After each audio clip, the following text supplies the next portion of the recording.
Hey guys, Dominate here from Seven Sins again, and a few days ago I made a thread that was basically some Gibbed basics, and the whole point was maybe to persuade people instead of asking for, duping or leveling up or boosting, stuff like that, maybe just to do it on their own, maybe not realize how easy it is.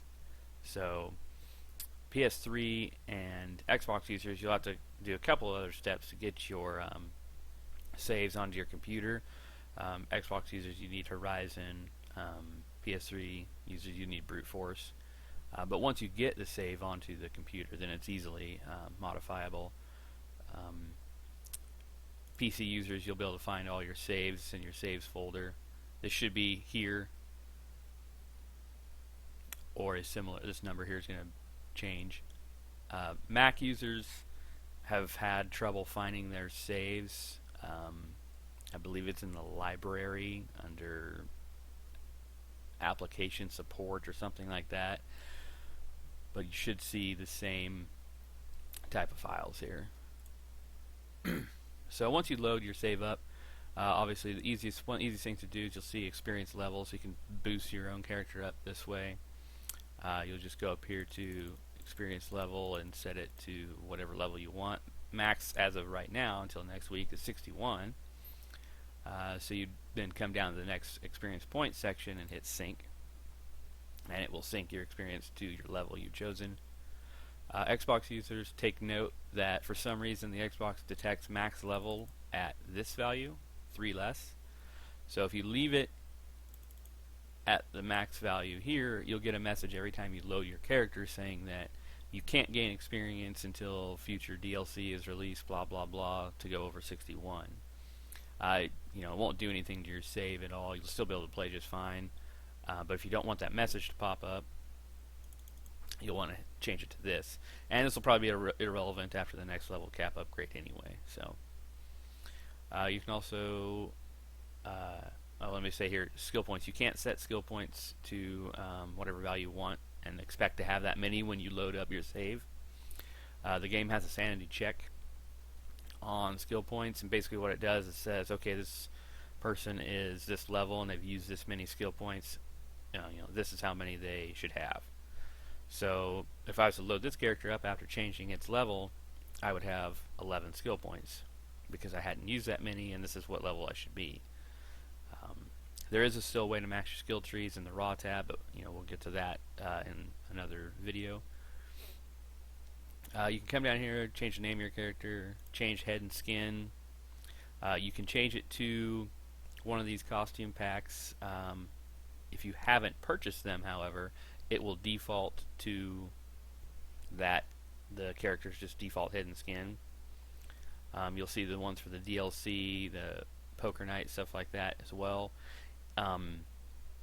If you haven't purchased that DLC, it'll be the same thing as the costume pack. You'll default to its normal value. If you have purchased that DLC but just haven't unlocked that skin yet, you can set it to one of these and it will show up on your character in game until you change it. If you were to go to a quick exchange station and change it, you wouldn't be able to change back to that DLC. So you have to set it back in here. So that about covers it for the main thing here for what everybody's going to be doing, I'd say, for the average person.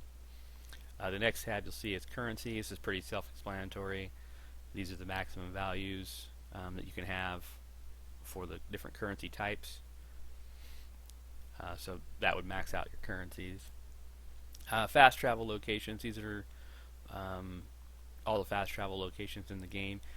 You can't check these and expect them to be open in-game if you haven't progressed through the story, since that is what technically unlocks the fast travel station.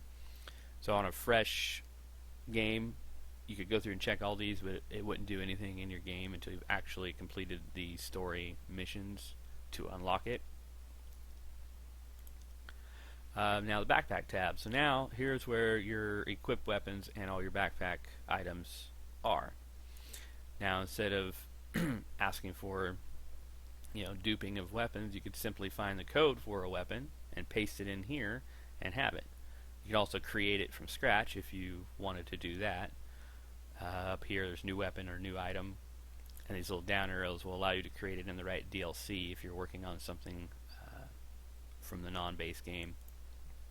But for what we're going to do right now is we're just going to basically cover the copying a weapon or item from code. And so basically it's easy as just finding the code for whatever you want, and you'll need to copy the entire BL2 all the way to the closing parenthesis.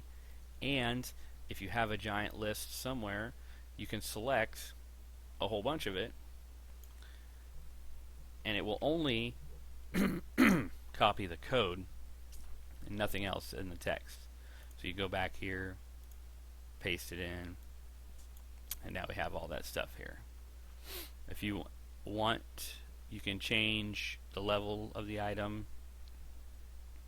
So it doesn't matter. You can have a code for a level 12 weapon, paste it in here, and bump it up to whatever level you need it to be.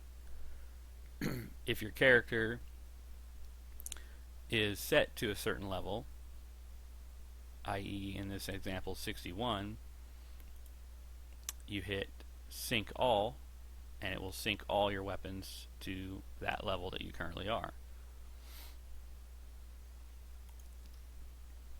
You can also go down here and change certain aspects of the weapon as far as its accessory. If it had an element, you could change that. You can change different stock types, sights, grip, whatever you need to do on that. But that's as simple as that is on getting weapons into your backpack. The bank works the same way. You could put weapons and stuff in there. For most purposes, for what we're doing is using modded weapons, you have to put them in the bank. If you put them in the backpack tab and load your game, they'll be deleted. And what tells you they'll be deleted are these little icons over here. Now, for 99% of the items that you're going to find, these will not survive being loaded up in a game in your backpack. Some do, most will not. So if you have a modded item that you want, you can select it just like we did on the other ones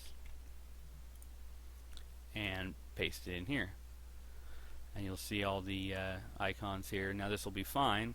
We'll load this up into the game, and you just have to pull it out of your bank. Make sure that before you save and quit, you put it back in the bank, or you won't have it next time. Alright, that should about cover it for most stuff that I would think that a lot of people would need to do. It covers leveling up, maxing your currencies, and duping yourself weapons. If you have any questions on this, please go to 7 Sins and find the thread relevant to what you're asking about here. I'll have a thread for this particular thing we just covered on the site that I'll link in the description, and ask away. Anyways guys, thanks for watching, and have a good one.